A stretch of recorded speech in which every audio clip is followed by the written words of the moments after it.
The first effect is a surprise such as no painting ever produced. The mind feels its way into the very depths of the picture.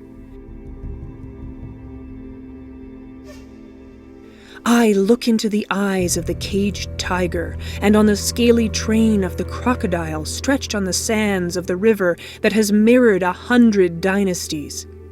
I stroll through Rhenish vineyards, I sit under Roman arches, I walk the streets of once buried cities, I look into the chasms of alpine glaciers, I leave my outward frame in the armchair at my table, while in spirit I am looking down upon Jerusalem from the Mount of Olives.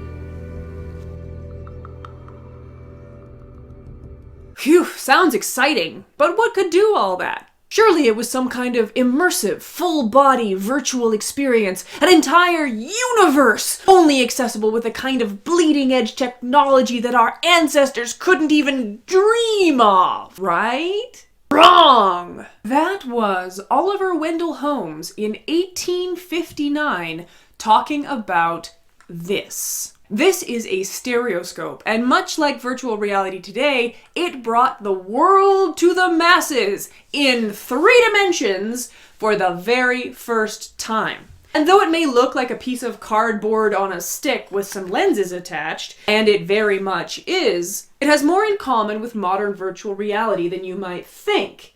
And that's because, essentially, they both rely on 2 things that haven't really changed much in the last 150 years. The human brain and the human eyeball.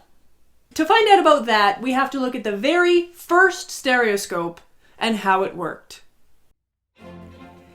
In 1838, an inventor named Charles Wheatstone demonstrated a strange device to the Royal Society.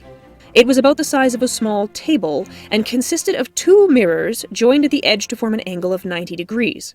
At either side of these mirrors and reflected in them were 2 nearly identical line drawings of geometric shapes. When you put your eyes close to the edge of the mirrors, however, an amazing thing happened. The reflected drawings, one seen by each eye, seemed to merge together, and out popped a 3-dimensional object. Wheatstone called his device the stereoscope, and 3D was born. Wheatstone's first stereographs were very simple drawn images. Anything more detailed would have to be perfect, and drawn from exactly the right angle, otherwise the brain would see the inconsistencies and be unable to bring the 2 images together. In a world of drawings and paintings, this was a bit of an issue, but luckily the very next year, the daguerreotype was invented. Now, you could take 2 images of a subject in perfect detail, and Wheatstone commissioned daguerreotype plates to use with his stereoscope. Then, in 1849, David Brewster patented the first handheld stereoscope. It was portable, light-ish, and with lenses. Lenses for a stereoscope are thick on the outside and thin in the middle. This arrangement sort of pushes the images toward one another in our vision and makes it easier to combine them in our eyes and brains. Stereoscopes following Brewster's design exploded in popularity, creating the first 3D craze. However, the photography still had some catching up to do. To make a stereograph, you had to take 1 photo, then move the camera approximately 62 millimeters to replicate the perspective of each human eye.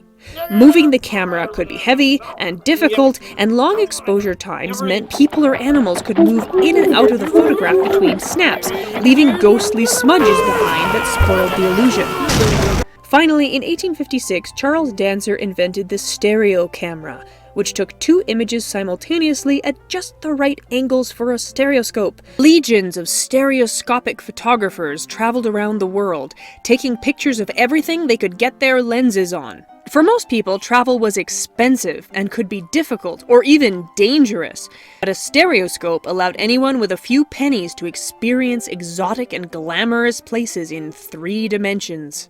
As the technology improved, you could get just about anything in stereograph form. From comic vignettes, to ghost stories, to natural disasters, portraits of royalty and celebrities, to, of course, naughty pictures of ladies in their underwear. This version is known as the Holmes Stereoscope. It was designed by Oliver Wendell Holmes, the guy who was waxing poetic about glaciers and tigers at the beginning, and this was the simplest and cheapest stereoscope yet. Holmes purposely left this design unpatented, and soon companies were producing them by the thousands. Manufacturers began marketing the stereoscope to schools as an educational opportunity that would open children's minds and focus their attention in a way that a boring textbook in a crowded classroom never could. Not everyone was excited, of course. Literary elites bemoaned the rise of an uncultured society of lookers rather than thinkers. The French poet Baudelaire described, "1,000 hungry eyes were bending over the peepholes of the stereoscope, as though they were the attic windows of the infinite."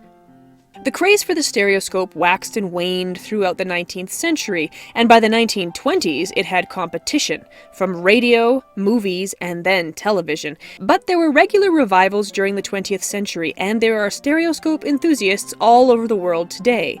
The most famous is probably Queen guitarist and astrophysicist Dr. Brian May, an expert in the field, with a collection of over 100,000 stereographs, which brings us to today. Remember how I mentioned virtual reality approximately 7 minutes ago? Well, the arrangement of lenses, images, and human eyeballs inside of a stereoscope is almost exactly the same as a modern virtual reality headset, except that with VR, the images are produced on 2 screens instead of being printed on a piece of cardboard.